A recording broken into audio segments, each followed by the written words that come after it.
Hey, this is John from Pine Comics, and if my co-host Lloyd was here, he would tell you a couple things about this show. Number one, we swear way too fucking much. And number two, we drop spoilers without any warning. Now that you know that, listen in and enjoy the show.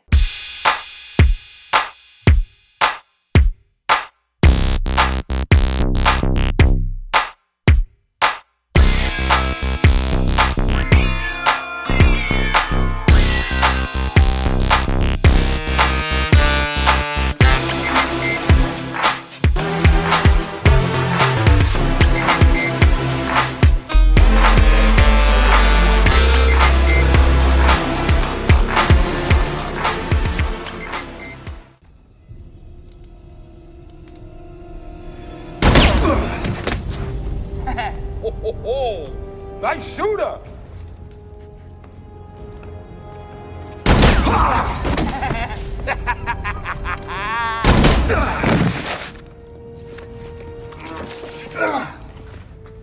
Catch! Let's play a game. What do you say? You got one round left in there. You shoot one of these two, I'll let the other one go free. All right, welcome back to another episode of Pine Comics. My name is John, and I'm flying solo today, but I got a great guest, and he is the de facto co-host today on his first episode ever. I got Brent from an awesome podcast. If you've never heard of it, the Home Video Hustle. Easily, Brent, I'm going to say this right off the bat. You guys might have the best intro song of any. You've certainly got the best hook with Hustle, motherfucking Hustle. Brent, why don't you tell everybody about yourself and about your show? And then we'll talk about, this is a Pike Movie Invitational. We'll talk about the movie you picked. All right. Well, what's going on, everybody? My name is Brent, and I host a podcast called The Home Video Hustle with my best friend, PJ. Every Friday, we talk about whatever random movie we pick out of a bag. And what does that mean? Well, it means I put movies into a bag, and PJ just picks them out. Or except around Christmas, I'll wrap them up. You know, we do things like that. But yeah, every Friday, capital H, capital P, lowercase I-cast, HVH podcast on Twitter. And that music that you were just talking about is by a friend of ours named Trade Voorhees that just randomly will send me things like, hey, man, I was listening to this episode and I made you this song. And I'm like, oh, shit, thank you. And I just throw it in there randomly. But yeah, it's tradevoorhees.com. All kind of good shit there. He got music videos. He do shows. We got merchandise with TeePublic. All this good shit, man. Home Video Hustle. Ain't no reason you can't get your hustle on. We everywhere, worldwide. And we don't just talk about movies either. I have to tell people that because people are like, oh, you barely talked about the movie. I'm like, well, the movie's a jump off point. We just talk about whatever fuck we feel like. I wanted to point that out because I think that's, we have a pretty tangential show here where we talk about movies, comics, and all that stuff. But we also like branch off and end up talking about different things that are usually like involved in like let's say we talk about a movie with an actress and then we talk about that actress and whatever. And we might go into tangents that way. You guys... you got your tangents are great because first of all, I think one of the best things about your show is that you and PJ obviously have known each other since you were probably little kids. I'm assuming, or yeah, right. So it's a ninth grade.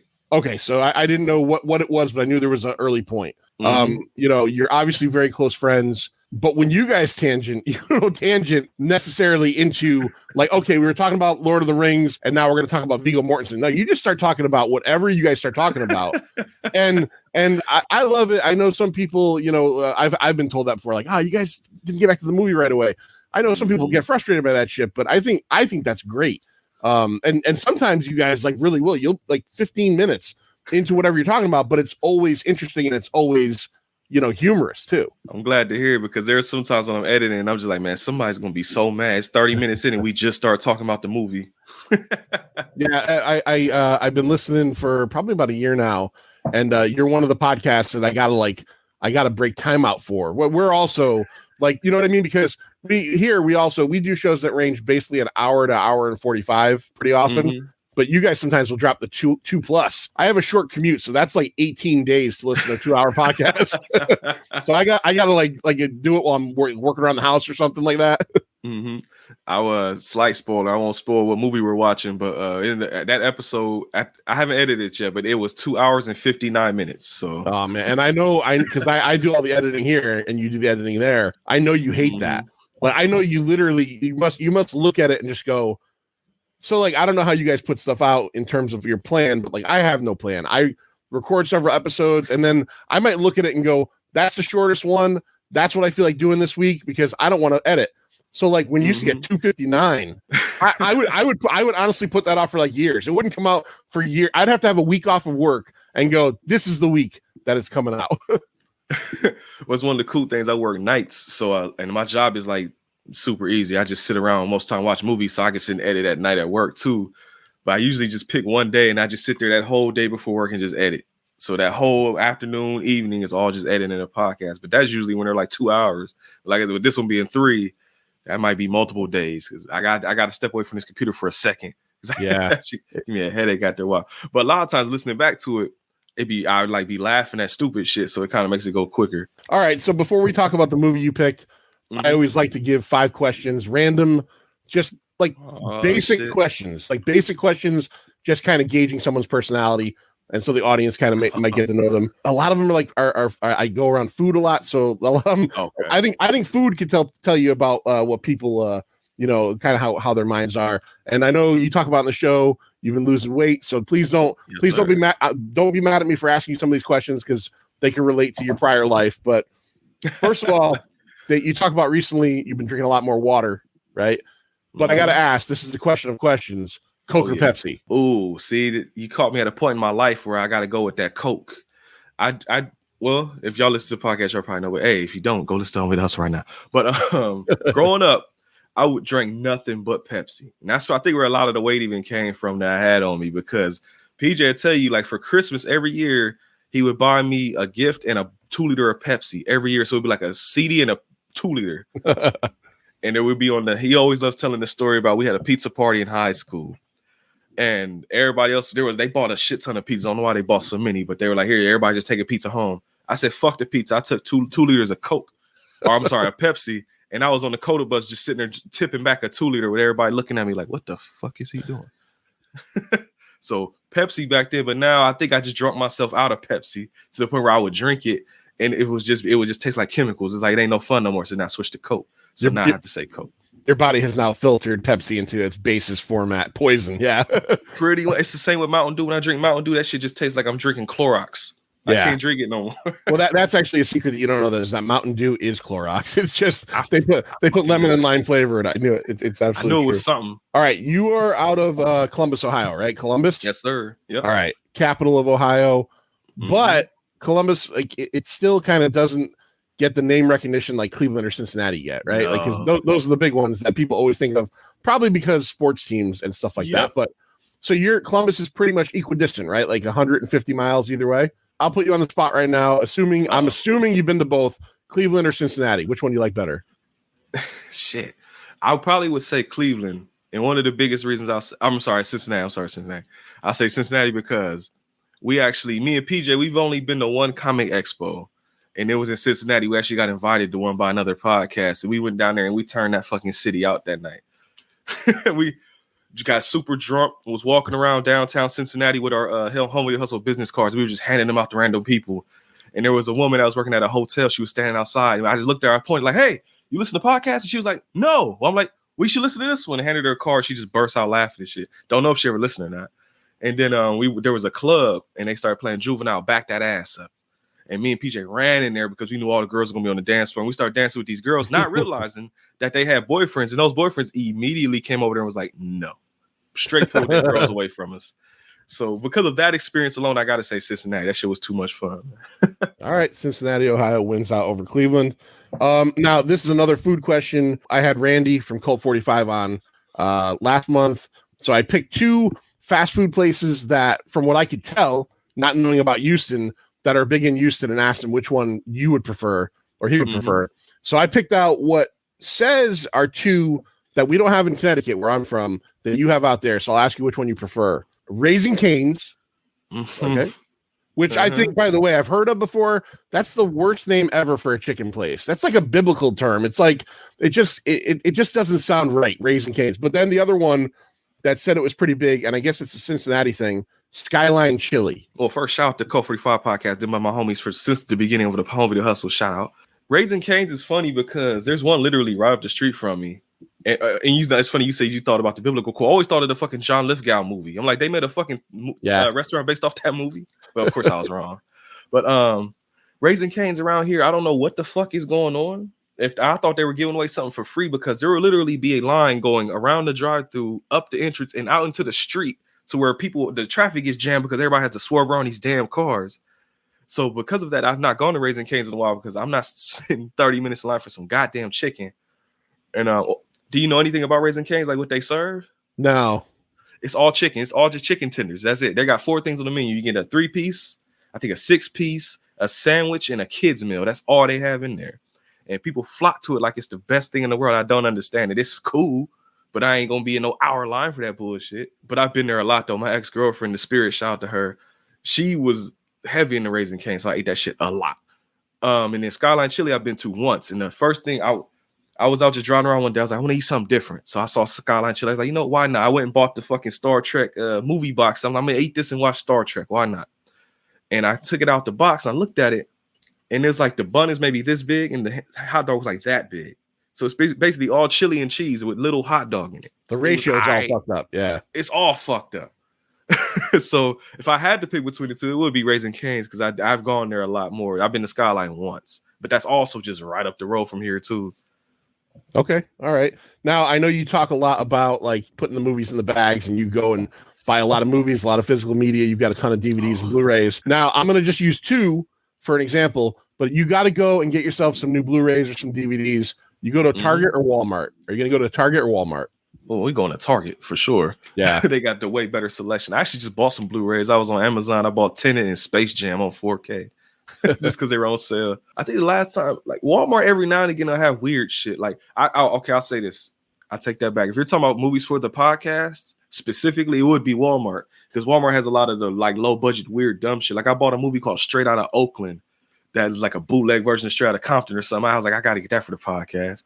Target is where I go when I want to buy the quote unquote the real movies. Like I went there last time and I bought a Total Recall 4K and Judas and the Black Messiah because they were on sale. So real movies, we go to Target. Podcast shit, we go to Walmart. I noticed that about our Walmart here too, is that they'll always have like those like low budget horror movies that are on Shudder and stuff like that. Yep. They'll actually have the DVDs. They never have the Blu-ray though, like that, which pisses me off. It's always the DVD. All right, one last question, and I asked this to somebody last time, and it's just it's a rank 'em. Again, another food question. Okay. Neapolitan ice cream, chocolate, strawberry, vanilla. What order do you go in? Like if you had to eat, they said eat these in stripes. How are you going? People probably gonna get mad at me because there's a thing with me and chocolate, but strawberries at the top for sure. All right. Then vanilla, then chocolate. I'm not a big fan of chocolate. I don't know why. Like it has to be mixed with something.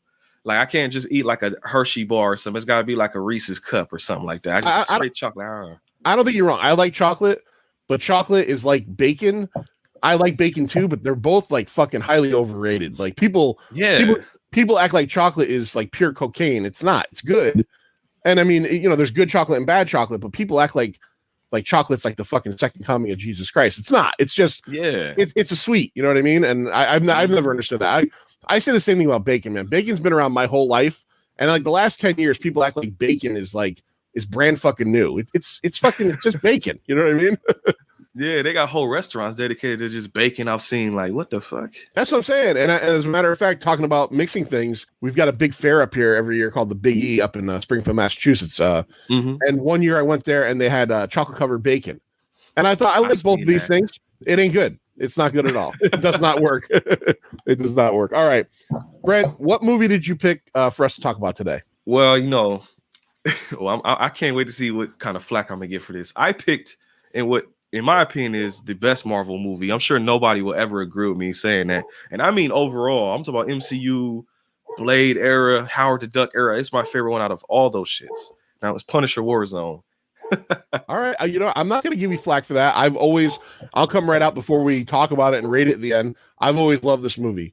So I was glad you picked it.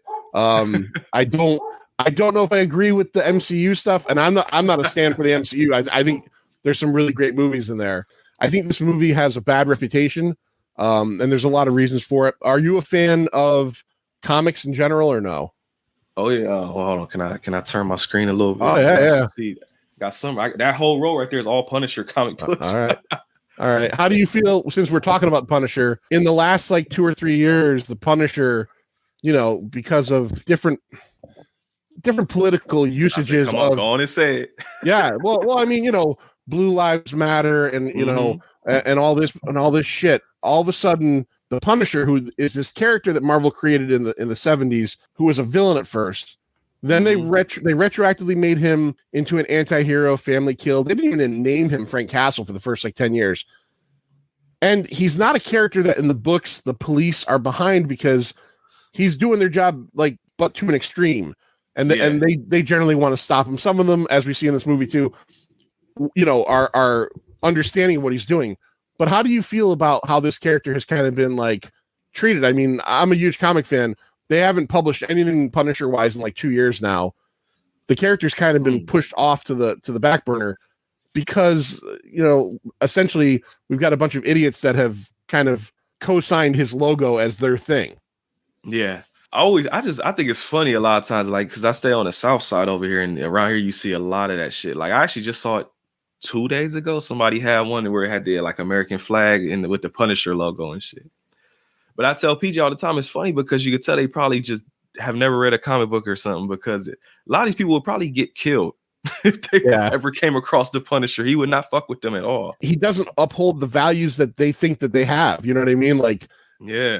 It's very odd. And I was really glad, because I'm a huge Punisher fan too. I was really glad you picked this because, we do comic centric episodes, and I had been thinking about doing a Punisher one for a while. So it's always been a character I've loved. A lot of people don't care for the character either because he's too violent, or they think it's kind of repetitive, but it's still one of the things I love about the character, and you get in this movie, is that he's just unrelenting. He sees things one way, and you're not going to change his mind. Right? He's going to do what he has to do. That's one of the reasons why of the 3 Punisher movies, this was always my favorite one growing up. When I was in the height of my, I don't read them as much as I used to. It's been a while since I read them, because when I was younger and angrier, more edgelordy type dude, I was all for this type of shit. But I always like this one the most because, one, he looks the most like the Punisher Max version. And he acts the most like him. It's not like with Thomas Jane movie where they had to do this whole elaborate fucking traps and all this other shit. It's just no, he just come in there and fucking shoot you in the face. That's the comic book. So I always like this one the most. And then Dolph Lundgren was just a dude sleeping butt naked in a sewer. I don't know what the fuck was up with that one. The Thomas Jane one always bothered me, and I haven't seen it in many years. But the idea of the Punisher is that his wife and kids are killed in this mafia crossfire, and that's what sets him off. And that's all it would take to set certain people off. But in the Thomas Jane one, it's like a 300 people family reunion, and at that point, it's just I don't know, man. You're overkilling everything. Yeah, it's I guess it's one of the manipulative things. How can we make the audience really be behind his back? Let's have his whole fucking family wiped out. It's almost sad because it's well, if your wife and kids were wiped out, you don't deserve your revenge. I don't know. I never got that. And this is going to date. I think I read that this is the most rebooted Marvel character because, like you said, Dolph Lundgren, Thomas Jane. The Thomas Jane thing, this was originally supposed to be a sequel, but when they handed in the script, Thomas Jane felt it was too comic booky and he didn't want to do it, so he dropped out. So then they did the script, they kind of upgraded it a little bit and made it its own thing. So then you had this, and then in the last 5 years, you've had the Netflix show, which is its own thing. Punisher Warzone came out on December 5th of 2008, directed by Lexi Alexander. This movie is directed by a woman, which is fucking awesome because this is just an awfully violent movie, pretty gross in parts. She's also at one point was a professional kickboxer, which is impressive. And she directed a movie that I did actually see years ago with Charlie Hunnam and Elijah Wood called Green Street Hooligans. Yep. You ever see that thing? I heard of it. That's when I looked out her filmography. That was the only one I recognized. I probably saw it in the video store somewhere because I remember watching the special features on this, and when I saw Lexi Alexander, I thought maybe just a guy nicknamed Lexi or something. I saw her, I'm like, oh shit, it's a woman director. Because I remember seeing comments where it was actually women reviewers oh my god, this is such a misogynistic, this is a man movie. I'm like, the woman directed this shit. Yeah, yeah, I know. You got to. I mean, women didn't write it, but a woman put her name on this thing. So it was written by let's see here. Nick Santora, who wrote episodes of The Sopranos and Prison Break, and then a couple guys, Art Markham and Matt Holloway. They're a writing team. Very recently, they did. I've never seen it. It looked terrible. Men in Black International, but I never watched it. Earlier in 2008, they wrote fucking Iron Man, the first MCU movie. So it's important, I guess, to point out, like you kind of said before, This came out in '08, which was the year Iron Man and Incredible Hulk came out, the first two MCU movies. Dark Knight came out that year. And even though the MCU kind of started properly that year, this was not an MCU movie. This is not like folded in. This is considered Marvel Knights. This was, I think, the last live action Marvel movie that's not part of the MCU. You got other things like Big Hero 6, like animated Spider-Verse, which have come out since that aren't part of the MCU. But this one here was the last live action. Kurt Sutter, who created Sons of Anarchy and did wrote for The Shield, wrote the initial script for this, the one that Thomas Jane didn't like. And after Thomas Jane rejected it, he took his name off of it and let them rewrite it.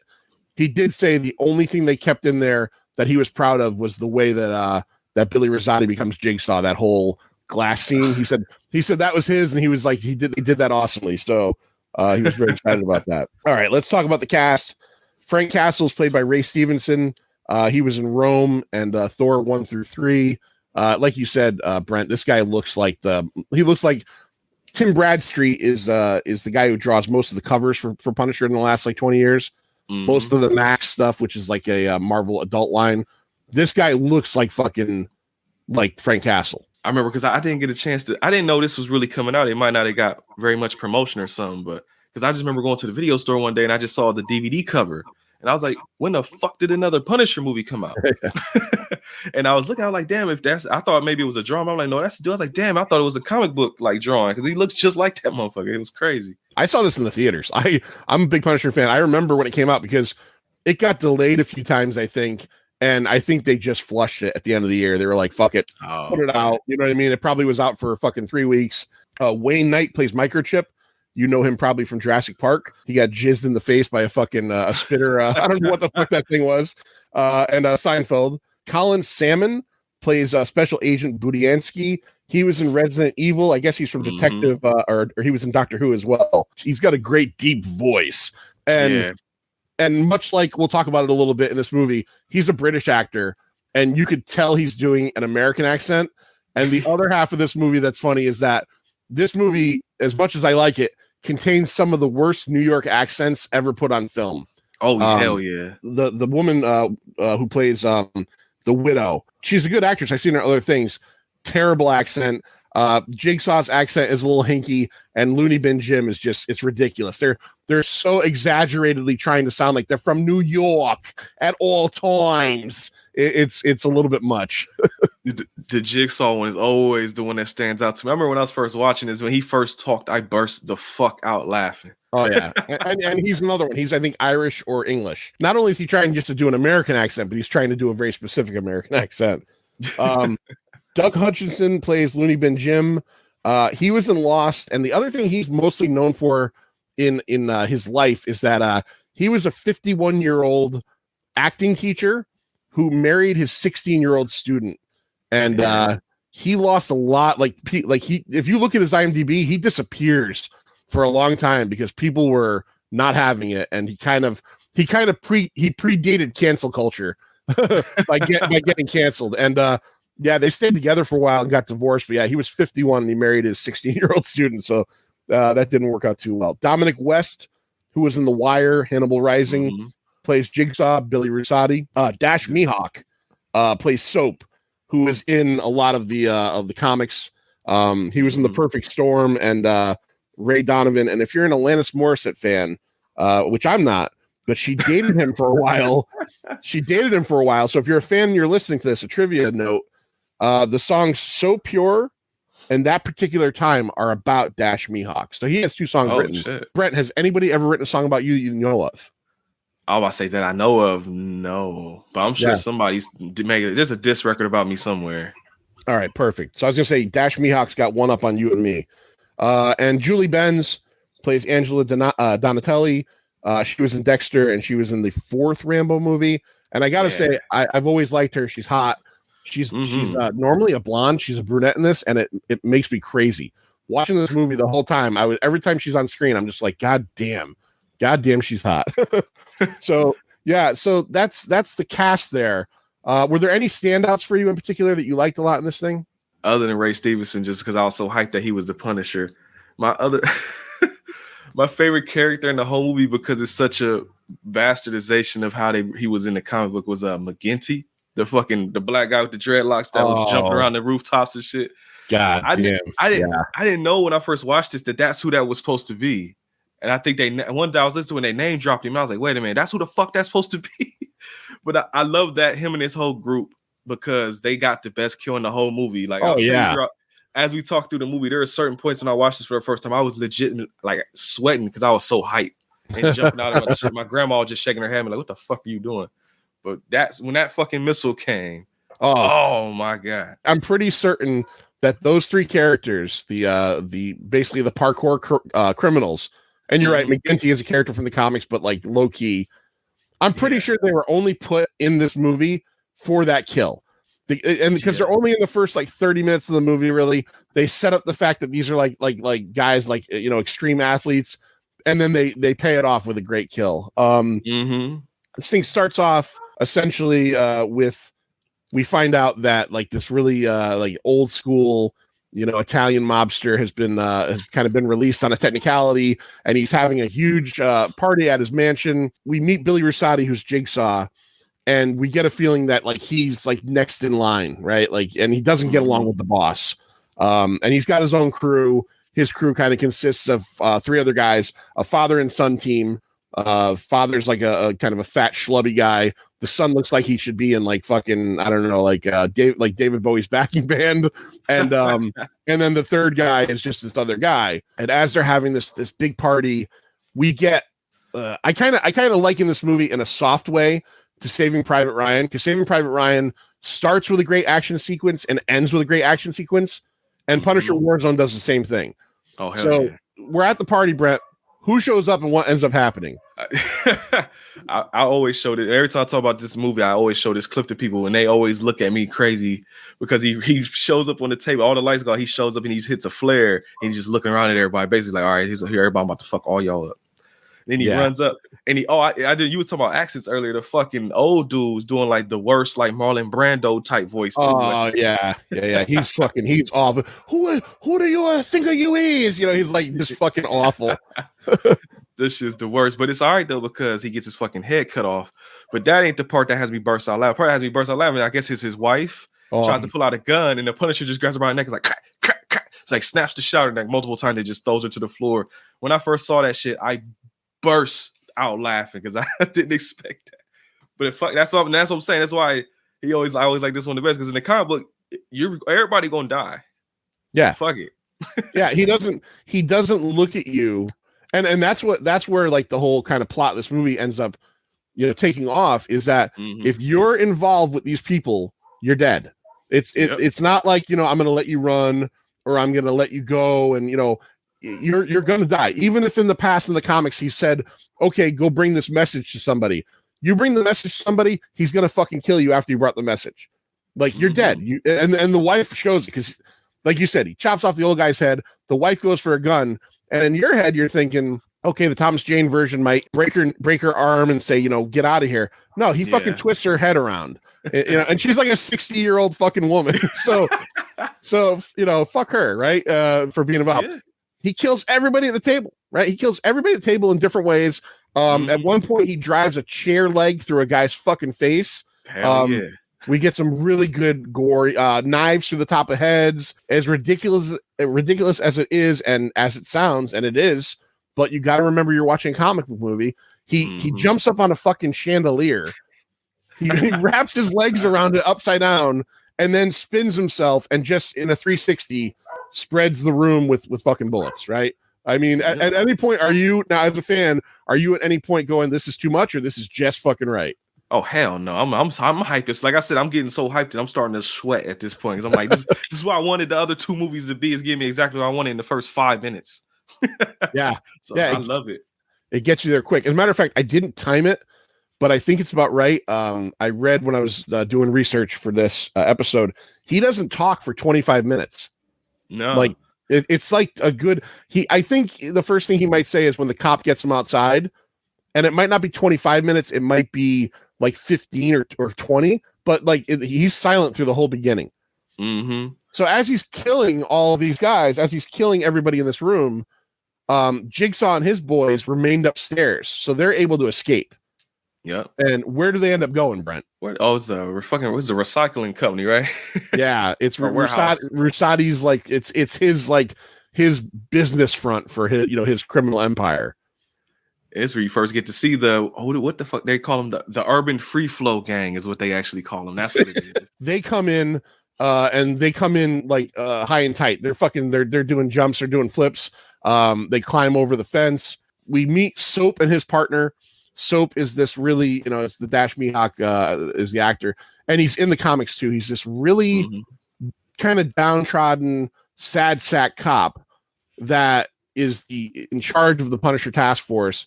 But you're thinking to yourself, there's no way this guy is in charge of putting his own shoes on.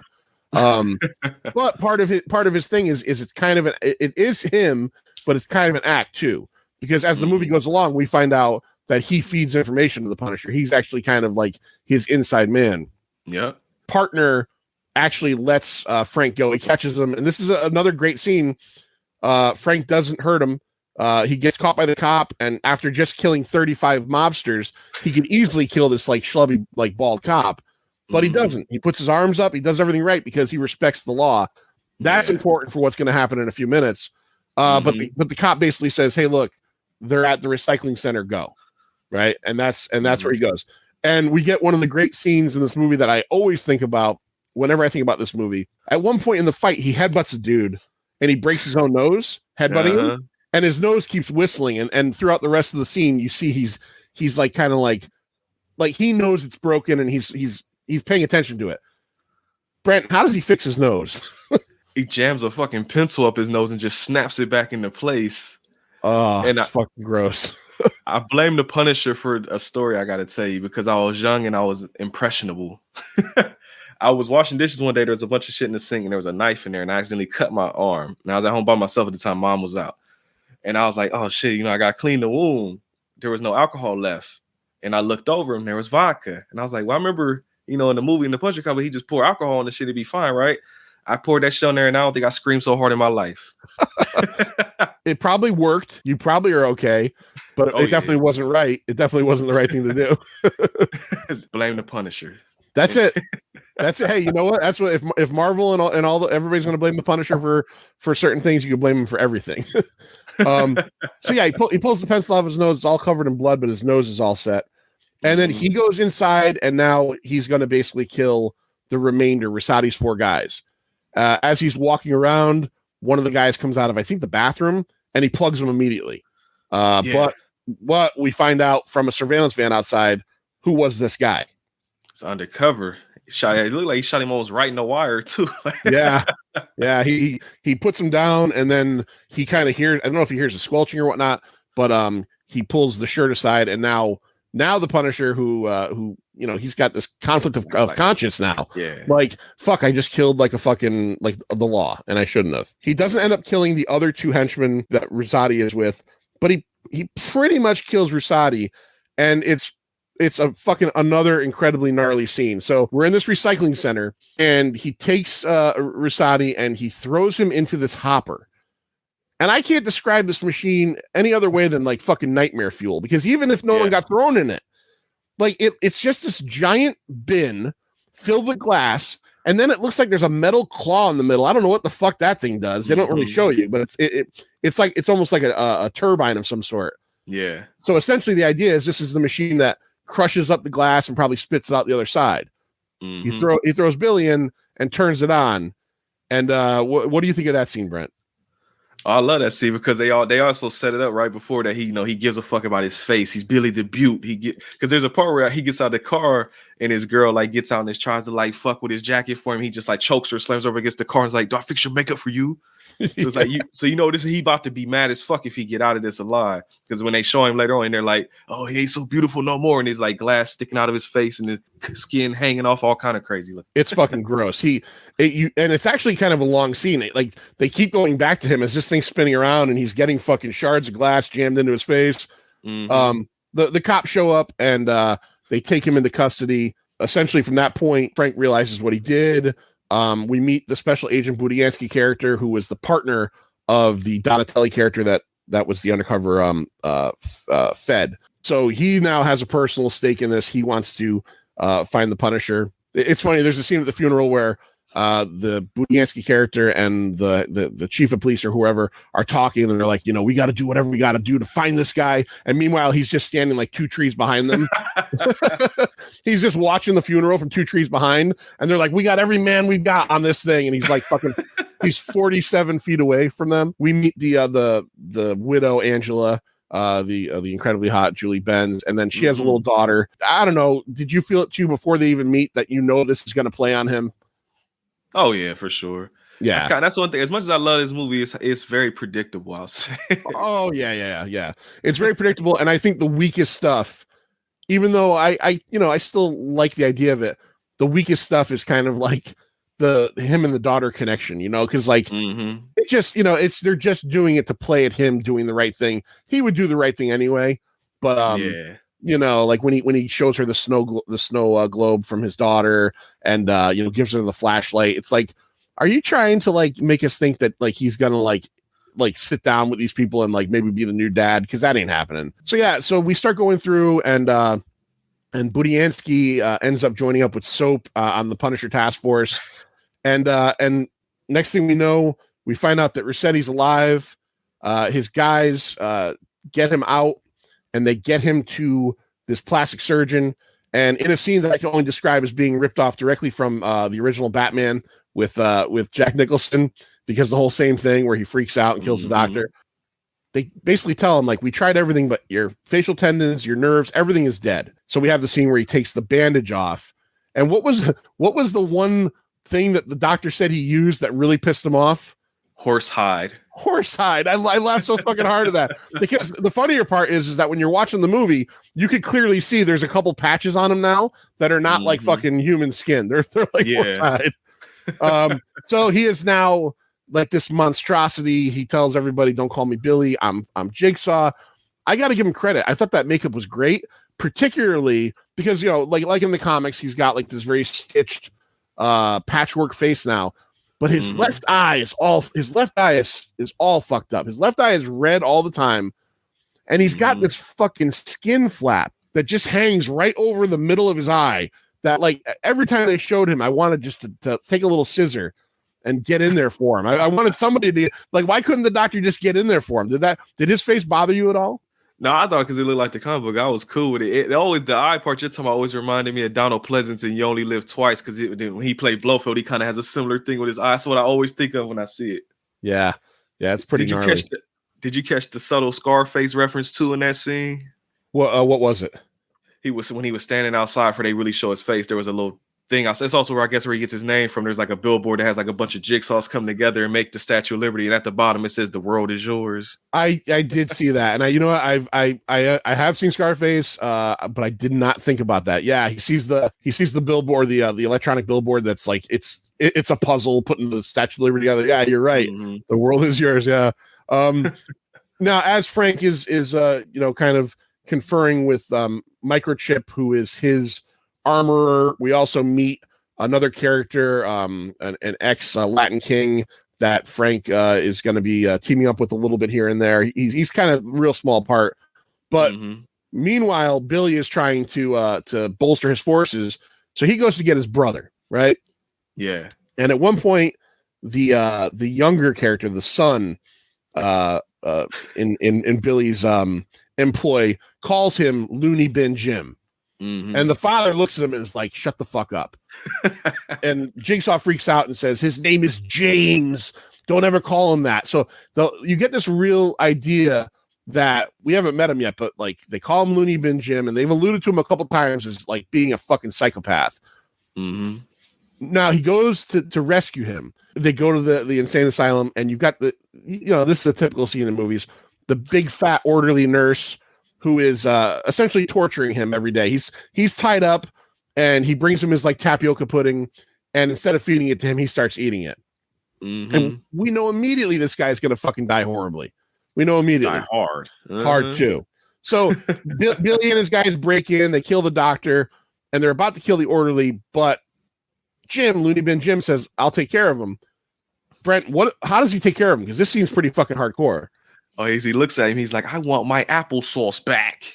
And then he fucking throws him off screen. So I guess to save on the budget, he ain't got to show all the guts and everything. But he off screen, you just see the fat dude was like just going like, screaming everything. You just see blood flying up everywhere. And at one point, I don't know what it was his fucking stomach or something, but he like bites into something and it just shoots blood all over the place. Yeah. Because the dad or whatever is like, yo, you think we should take some meds? He's like, for what? He's like, just in case he loses his mind. And then right when he does that, he's like, yo, he's doing fine. Yeah. No, he's perfectly fine.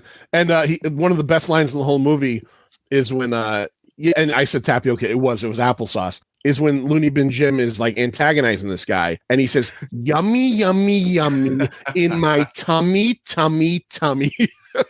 I want to ask you about this and see if this is one of your favorite parts of this movie, because it actually is one of the favorite parts of this movie for me.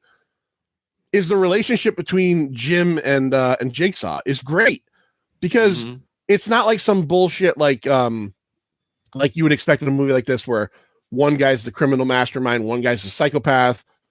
It's very much like these guys really love each other and support each other like to the max.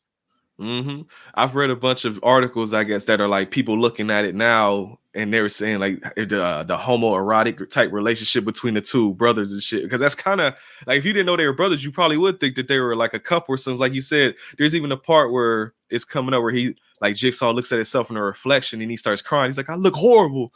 And so Looney Bin Jim just throws himself into every mirror in there to make him feel better. And he just over there getting hype and shit in the background. So I can see it.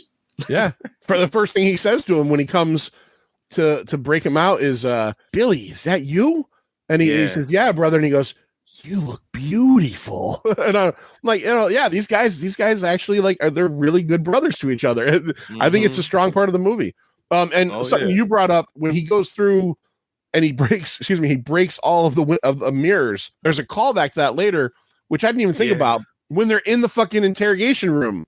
The mirror's broken and his hands are bloody and they don't show it, but you see that he is true to his word. He's going to break the fucking mirrors everywhere they go.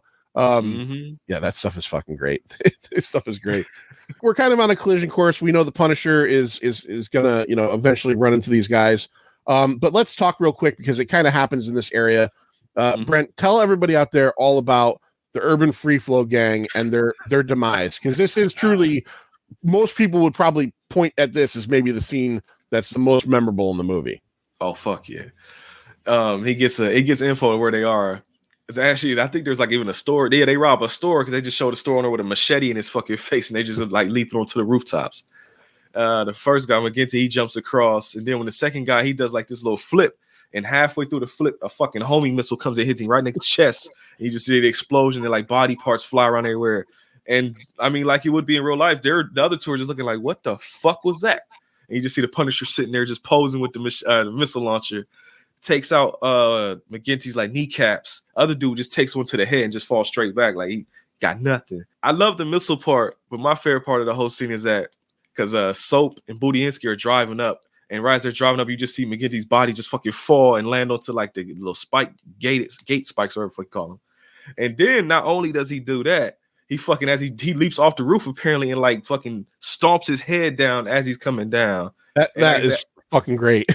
It's the fucking, like I said, this is actually this whole session's where I remember as a kid watching this and getting super hyped, and my grandma like peeking her head into the room like, what the fuck are you watching? He throws McGinty off and it shocks Budiansky and Soap because he lands, on the gate, and it's like, one of these like ornamentally spiked gates. And he's still alive though, and he's like coughing up blood, and you're waiting for him maybe to say help me, and then out of nowhere, the way they frame it is just Frank Castle, his foot right into his face, breaks his neck, kills him, and then after he runs away, we get this kind of like shot of McGinty, and it's a really good effect of his neck is obviously broken, his head is like pulled out of the socket and hanging over. So just dangling. It's fucking gross. Budiansky jumps out of the car, and we get a little bit of a fight scene between the two of them. Obviously, Castle doesn't want to hurt him because he understands that he's the law, and Budiansky in the end gets the upper hand on him by handcuffing the two of them together, right? And they both have the same thing they want. They now know that Rusati Jigsaw is out, and he's going to go and hurt or kill Angela and the kid, and they both don't want that to happen. So they kind of, even though they're initially going to bring him back to the precinct, Soap lets the Punisher go. And Budiansky, he never comes out and straight says it, but he knows that Soap isn't as stupid as he kind of appears. And he knows that something's going on. Like, nobody gets out of a locked, fully armed cop car that easily. What do we get? Oh, this is where Jigsaw ends up going back to the house, right? Where he goes to Angela's house. Why don't you move us through that a little bit? They get the whole like Reservoir Dogs shot of them walking up into the house and everything, and they basically just burst up. It always makes me laugh too, because they burst in there, harass the shit out of the family. They're looking for there's some money that they're looking for. The undercover cop dude earlier, he has some money laundered, quote unquote, and they're like, oh, we're gonna go to his house and find it.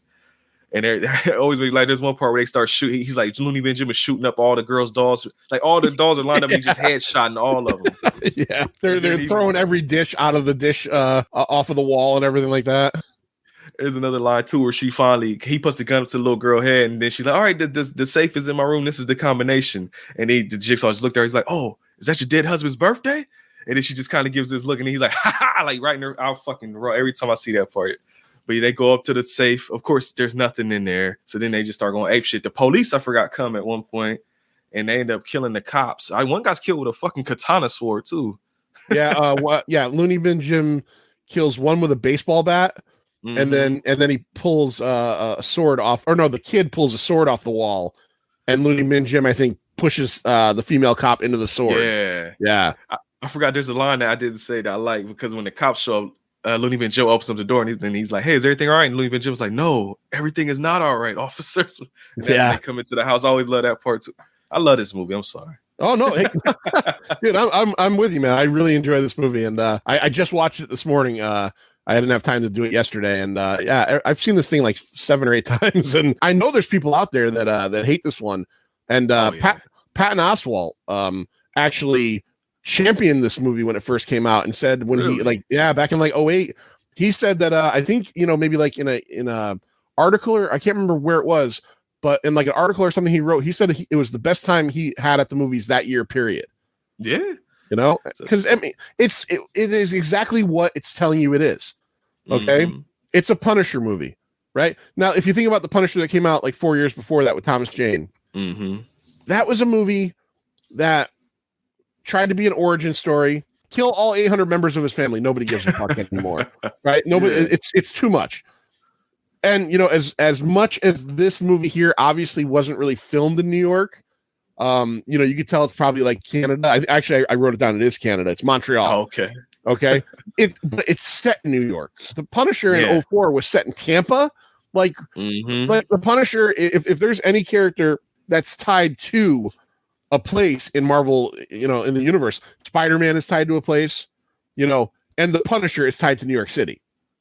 Yeah. So it's kind of like, it was nice to get him back into that locale. Yeah. The 04 Punisher movie does a thing I don't like with, I guess I can see what they're doing, but it's like with the fucking Resident Evil movies where they're like, oh, we just don't want to retell the same story, so we're just going to change everything. It's like, no, motherfucker, I want to see a film version of the thing I like. I don't want you to do all this weird goofy shit. It's like the same with the Punisher movie. That's why I do like that movie. I can't lie, but it's nowhere near as much fun as this one is. You just nailed it by saying that. This movie's fun, right? This movie's fun. That movie wasn't really trying to be fun. That movie was trying to start its own thing, and obviously it didn't work out. I still think, I don't know how much mileage we would have gotten out of it, especially with the MCU blowing up. But like, I would have loved to have seen 1 or 2 more with Ray Stevenson. Obviously it didn't happen, but so we're heading towards the back end of this movie. Now the Punisher shows up, and Budiansky, they both show up to the house, and we get another one of my favorite kills of the whole movie is the younger henchman there. Brent, how does the Punisher fucking kill this one? Ventilated that motherfucker, man, because the whole movie he's snorting cocaine the whole movie, and at one point he just hits it right rounds the corner, snorts some cocaine, Punisher spins him around, punches a crater into his face. So earlier in the movie he drove a chair into a guy's face, like we said, the chair leg, and the face fucking caved in, and now this time he doesn't even need a chair anymore. He literally drives his fist through this fucking clown's face We get him. Did the father die in that same scene too? I'm trying to remember. Oh yeah, because that's right. That kill is right up there with the missile launcher for me because the Budiansky tied up the dad, and he's like, all right, we're gonna take him down to the station. And Punisher with the daughter in his arm, just like doesn't say anything. He just kind of looks at him and just shoots him in the fucking face with the shotgun, and his face explodes with CG. And Budiansky's just like, God damn it, Castle. yeah, I forgot about that. He's got the little girl in the hand. They're escorting Angela out, and of course, again, going back to he don't take prisoners and he don't let you go. Mm-hmm. You know, he pulls his fucking face off. So he ends up kind of taking them down to, like, he lives in the sewers. He takes them down to his little home in the sewers, and he is going to go and keep them protected. He leaves for a little while to go see Micro to get some more weapons, and he puts what was the character's name? I forget his name now. What was his name? The Latin King. Yeah, shit, I don't remember either, honestly. Damn, right, well, movie.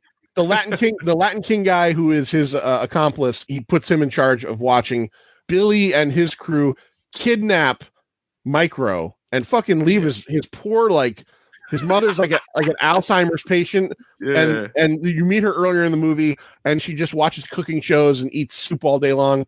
And when Frank gets to the apartment and realizes that Micro's been taken, all you see is this old woman in a chair with a fucking smoking crater of a head, right? Yeah. I was like, damn, they didn't even fucking try to be nice about killing this woman. It reminded me of you ever played Manhunt back in the day on like the PS2 and Xbox? No. In that game, when you did a headshot, the fucking head would just basically explode off, and it would just be like the neck kind of chunky up, and that's kind of what it looked like. Yeah, like the whole head was gone. It's like, yeah, if you look at it, it's almost like half her head's gone. It's a good effect because they also don't linger on it long enough for you to really see what it is. You just know it's a fucking stump where your head should be, and that's not good. So he realizes Micro's been kidnapped, and he knows that means he's got to get back, because if Micro's been kidnapped, he's probably given up where he is. Yep. He gets back and he finds the Latin King character has been, and we saw it. They went down, they kidnapped Angela and the daughter, and Looney Bin Jim axes him a question with an axe a couple times, and essentially kills that character. When Frank gets back, the kid's still alive. And I actually, this is one of my favorite lines in this movie is, Frank and this kid initially, in the little bit you had with him, Frank doesn't think that he could be an ally because he was at one point a Latin King. And Micro points out that, like, he has atoned for all that. He supplies half the weapons you have. You don't even know it. So Frank actually does kind of give this guy a pass, which is unusual. The kid's dying, and Frank's like, no, I can get you help. And he says, look, I've seen this before. I know I'm not going to live. He goes, just do me a favor. Don't let me die like this. Kid says to Frank, go to hell.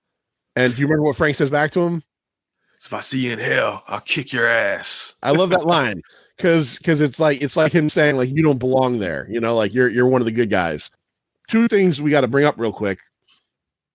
Billy gets a lot of money and let go by the cops because he trades in on some Russians. It's a minor subplot, but he trades in on some Russians, right? Number two is they don't really ever say it, but like he either bought or somehow got a hold of this hotel. Yeah. This giant fucking hotel. It's a abandoned hotel. And number three, him and Looney Bin Jim go out and start recruiting. Who were they recruiting, Brent? Oh, they went straight to the hood. It looked like, because they went to the nightclubs, and they got they're doing the speech, and they just like a kind of like a montage of them. They're even walking like with the straight leg and arms, like trying to do like the army walk and everything. And then they put a flag behind us. They go to like an Irish pub. They go to like the little hood bar. They're all over the place, getting all the shady cats. And I was gonna say too, did you notice the name of the hotel? The Bradstreet, yeah. Yep. Tim Bradstreet, great artist. Did you notice that in the last like probably 20 minutes of the movie that and you said like they're walking straight legged, almost looking like military style. Did you notice that maybe it's just me, but the outfit that Jigsaw's wearing in the end, he looks like Kim Jong-il. He's got like that, like that fucking like weird collar, and I'm wondering if that was all supposed to be part of that. But he tells them all, right? I'm going to pay you, come to the hotel, and what are we going to do? They're just going to fuck up. Everybody, we're going to do what we all want to do, and that's kill Frank Castle. And the moment he says that, everybody's just like, yeah, fuck it. Yeah, we're going to kill the Punisher. Yeah. That's all he had to say to everybody. Because at first they're all kind of just looking around like whatever. Then he says that part, and everybody's like, yeah, fuck it, we good. We might as well do strapped up. It's kind of, I mean, and this is similar time period, so it's not ripped off from it. It's the same idea the Joker had in Dark Knight. You know, we're all fucking sick of Batman. So instead of fucking like fighting over shit, why don't we get rid of Batman? And that's what he says. He says, let's do this. So they go to this hotel and they set up, and they're set up all through the thing, and they're gonna kill fucking the Punisher. It don't exactly work that way. No, so, not at all. Punisher shows up, runs, he knows he can't go on the base ground. And meanwhile, the Russians that Billy fucked over, their father gets in on all this, but under the pretenses of getting inside, and they end up kind of being unknowingly the Punisher's like ground force, because they start killing everybody on the base ground, right? So Punisher jumps in, he runs in, and then give me some of the highlights, Brent, of some of the stuff he does, like going room to room. Pretty much like I guess they kind of made a video game of this weirdly, but I wish this was a video, because this would have been a fun ass level right here. Because you just go into the building and there's shit like I say shooting people. At one point he puts a grenade into like a bucket and kicks that bitch into a room, and it lands at somebody's feet, and they see, and they just kind of give a look like fuck, man, and then they just blow the fuck out of the room. There's a bunch of dudes holed up in one room, and he like jams a fucking machine gun with a missile launcher attached to it through the door and shoots a missile and blows up everybody. And one of the guys actually took the missile to the face, and he's kind of hanging from the wall with a missile in his face. One dude's still twitching. He shoots him. One of my favorite part though, and I don't even know what the fuck this was to this day. I watch it, I'm like, why is this dude even there? But he opens up an elevator, and there's a fat dude just kind of sitting there smoking. He just looks up like, what the fuck? And the Punisher shoots him with 2 pistols, and his head just explodes like scanners and shit. And every time I see that, me and my brother always burst out laughing. It's like, dude was just in there smoking. He smoked him, but I guess, like you said before, he's in there. He's associated with him. I had a feeling like, obviously he wasn't like he didn't look like a real combatant. He's like a 300-pound dude. I always felt like maybe he was just like, I'm going to wait in this fucking elevator shaft and smoke some weed. And then whatever happens, I'll just come out after and I'll be okay. He doesn't come out okay. Looney Bin Jim and Jigsaw are like in the penthouse level, I'm assuming. They're in this weird fucking room. I don't understand what this room is. Yeah. It's got like this lowered center stage kind of thing. I don't know what this fucking room is. I would like to know. It's a weird room, but they're waiting, and they've got Angela and the little kid held hostage, and they've got Micro on the other side of the room held hostage. And Jim is like just dying to kill. He wants to kill Frank badly because what Frank did to his brother.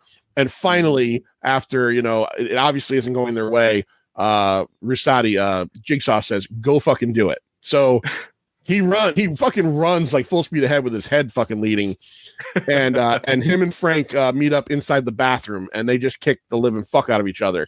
And one of my favorite parts is, and we learned this earlier, like you said in the movie, is that fucking Looney Bin Jim's a biter, man. Like he bites Frank's fucking hand. He bites his fucking neck, but they have this great fight where they just beat the shit out of each other. And what I liked about this fight too was that even though there are some there's some moves there, it's not like super choreographed. It's just two guys just beating the fuck out of each other.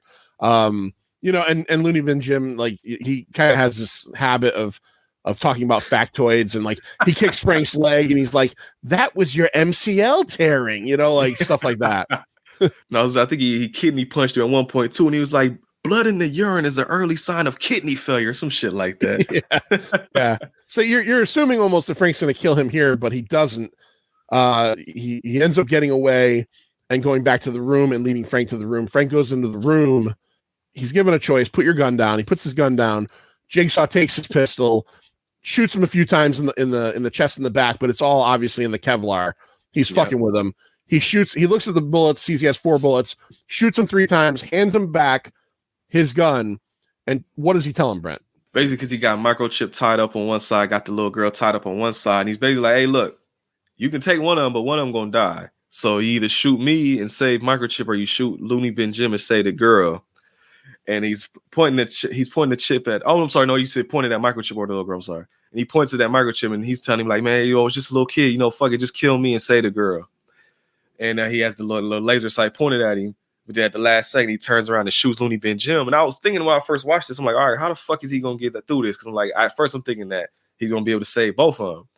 But he ends up just shooting Looney Bin Jim, and then they just cut the Jigsaw going, oh, word? Bow! He shoots Microchip right in the fucking head. Yeah. I was actually shocked by that because I was like, oh, didn't expect that. Yeah. Frank knew no matter what, Micro is dead. And even though he says to him, you know, it's not going to hurt. He's not the one who's going to be doing it, but his choice is going to be making it happen. Yeah. And then from there, we end up getting like, you know, the two of them are left and they just go at it. And it's not a bad fight, but obviously Jigsaw is not, you know, meant to fight. He's not physically, or he's not a fucking combatant like fucking Frank is. So they end up having a fight. Meanwhile, in the bottom of this really weird room, there's a giant fire pit, and that comes into play pretty heavily. Because as they're fighting, eventually Frank, you know, has the upper hand, and he takes I don't know what was it, a rod, or was there a spear in the room? What the fuck was that? It's just some random pipe. Yeah, he takes like a random pipe or something, and basically kebabs fucking Jigsaw through the side, pulls it through the other side. So now there's like equal amounts of bar hanging out, which is perfect because he's gonna fucking roast him now. He pushes them over. Jigsaw falls onto the fire pit. Now this guy, fucking Frank, has fucked this guy up left and right in this movie. He put him in a fucking glass grinding machine, and now he's roasting him alive. And did you notice, like, one of my favorite parts of this whole movie is that when he's burning, his eyeball is on fire. And all the stitching on his face is all coming apart and everything too. Yeah, it's like everything's pulling apart. I don't know. I didn't know that if you're on fire, your eyeball could catch on fire. I know that now. Gotta make sure I watch out when I'm cooking next time. That's right. So Frank, yeah, don't set your eyeballs on fire. And if you do, don't pour vodka in there. It ain't gonna help. So Frank leaves. He gets out. He connects with Soap. Budiansky, you know, basically, who was going to go in with him. Frank knocked him out beforehand to save his life. You know, says, "Okay, go." You know, obviously, you know, we're not gonna pursue you. Budiansky goes over, and you know, Frank's kind of looking back, and you know, he saved it. Budiansky's with Angela and the kid. What do you think? Like, I think now that Budiansky's like he's in that now, right? Like that's his new family. Yeah. Oh yeah. Immediately, real hard. He didn't even try to hide it. He like that was a familiar hug. He's in there. He's got the kid. He's got the, you know, if he had a hand on her ass, I wouldn't have been surprised. He's like, it's time. Just look at it like, you know, I ain't go in there, but I was going to. He knocked me out. Ask Soap. He knocked me out. I was just about to head in there. We get this really quick, like, little scene where Soap and Frank are walking away and just kind of talking, and Soap ends up getting held up by like some dude that looks like I don't know, fucking it's supposed to be like a biker or something like that. Yeah. And it essentially ends with you hear a gunshot, Frank helping him out, and the movie ends. So that's it for Punisher Warzone. There was a little bit of symbolism, I guess, there too. If you, I guess you say, it's a big sign. What Jesus saves, and then when he's getting held up, he's just like Frank. And then when the Punisher comes and he aims the gun, the Jesus part comes out, and it's just, I guess, the Punisher saves, I guess. Yeah, and he shoots the dude, and then when it blacks out, you just hear your boy say, "Oh, I got brains all over me," or some shit like that. That's right. I got brains all over me. I will say one of the things about this movie that is very 2008 that I necessarily didn't love about it is like this movie seems to really live or die with the new metal soundtrack. It's like the music they use in this movie is I mean, again, it's fine to be dated, but as I'm watching it, I'm like, oh yeah, this is 2006 to 2008's greatest hits. You know, coming out to play. I didn't mention it before. The music.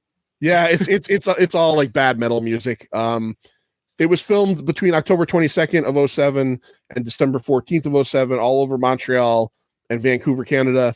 $35 million budget. Here's why you never saw another one. Worldwide gross was $10 million. So that's a damn shame. Before we rate it, I always like to go through the weekend it opened. What was the top 10 movies that weekend? So number 10 that weekend, it was out for 5 weeks at that point. It made $2 million. Role Models with Paul Rudd. Oh, that's a good one, dude. I think you'd enjoy that one. It's a funny movie. Number 9 opened that same week, made $3 million. Cadillac Records. Never saw it. Never saw that either. Was that Beyonce? Was that Beyonce in that one? Yeah, okay. Is that where she played Etta James? Maybe I think so. Okay, I never saw that one either. Number 8, $4 million opening. Punisher Warzone.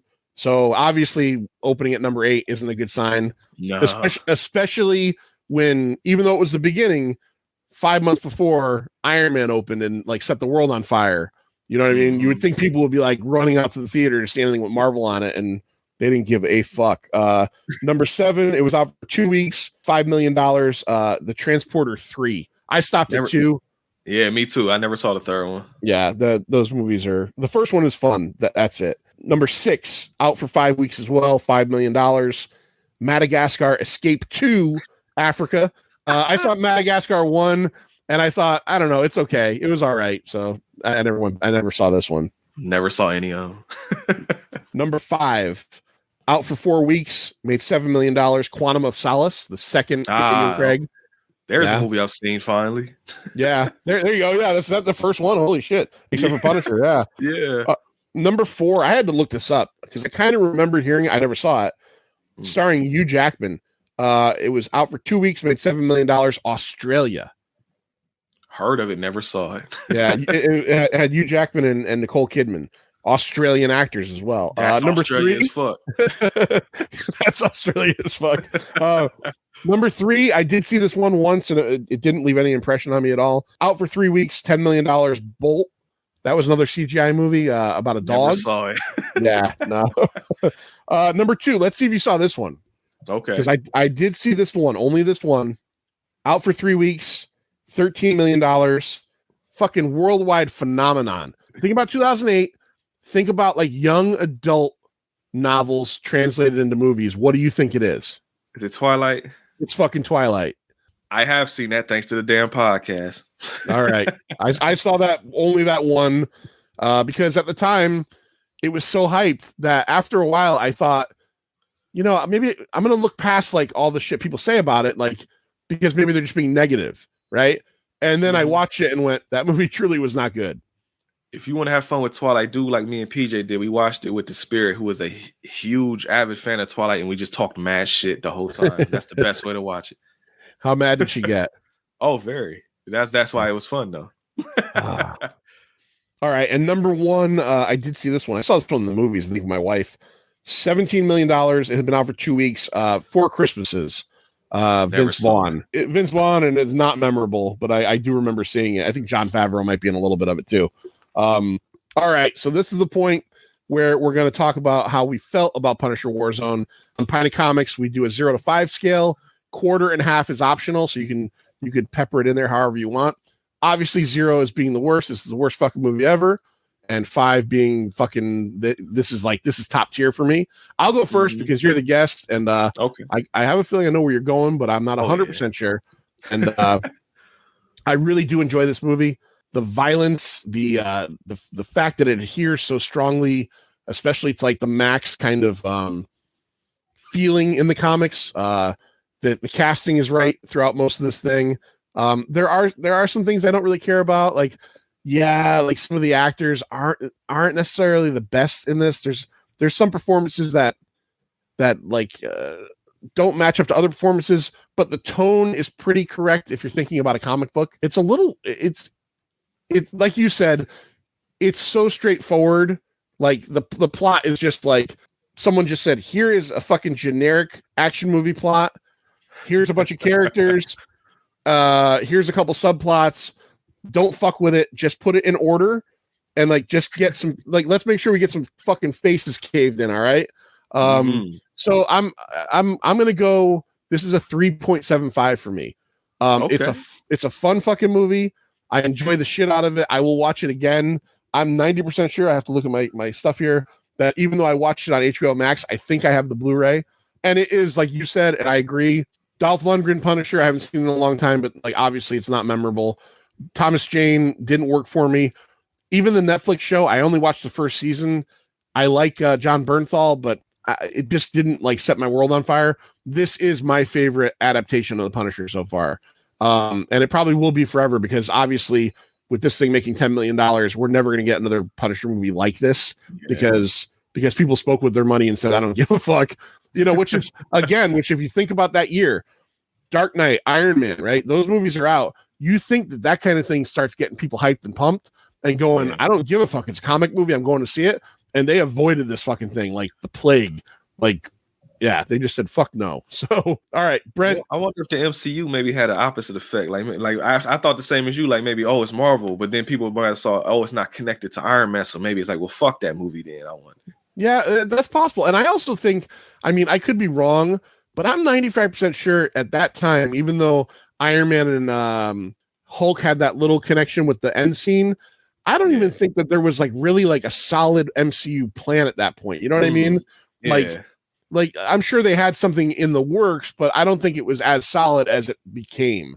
So I don't know. I don't know what happened there. So Brent, tell everybody again before you rate this, all about your show, all about what you and PJ do. Oh yeah.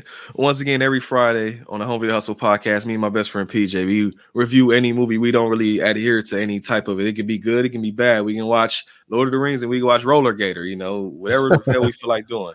And a lot of times we have a Patreon page where people support the show. And one of the perks that you can make us watch a movie. And that's how we ended up watching Roller Gator and From Justin to Kelly and It Follows and all kind of other crazy shit.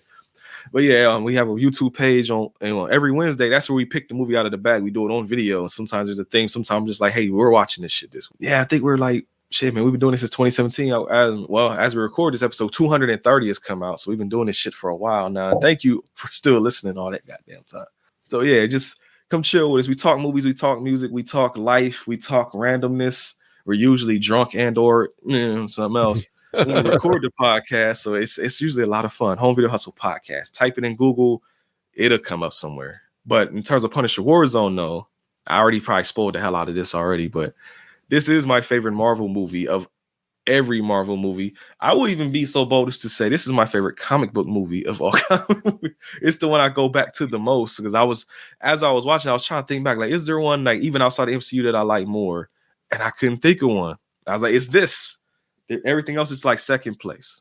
A lot of people will be like, oh, but what about Black Panther? I'm like, I like Black Panther. And I love that what it did for my peoples. Everybody was all hype and everybody's all, oh, we got our movie now. It's all good, but that's cool. But I like the Punisher more.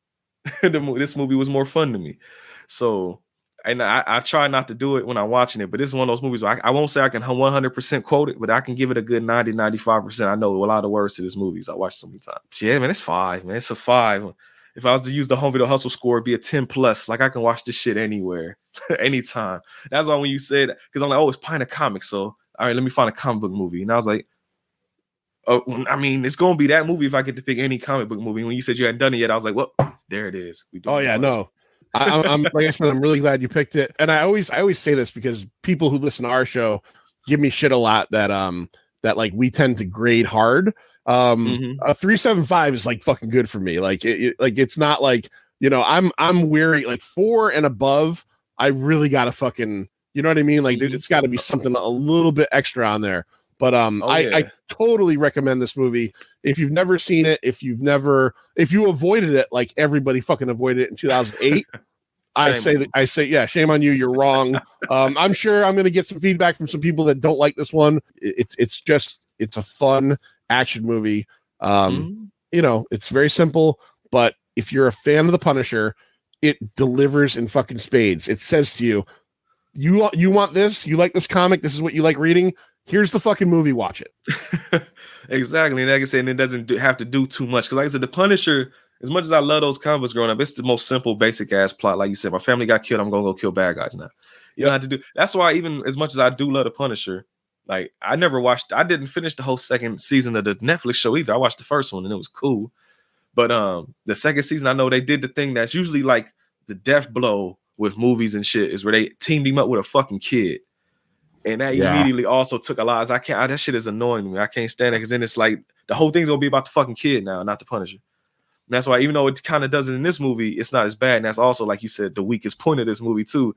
Like they could have took the wife and the kid whole shit out of this movie, and I'd have been fine with it. I don't need that shit. And one of the other points I didn't really talk much about him, but he is one of my favorite parts of the movie.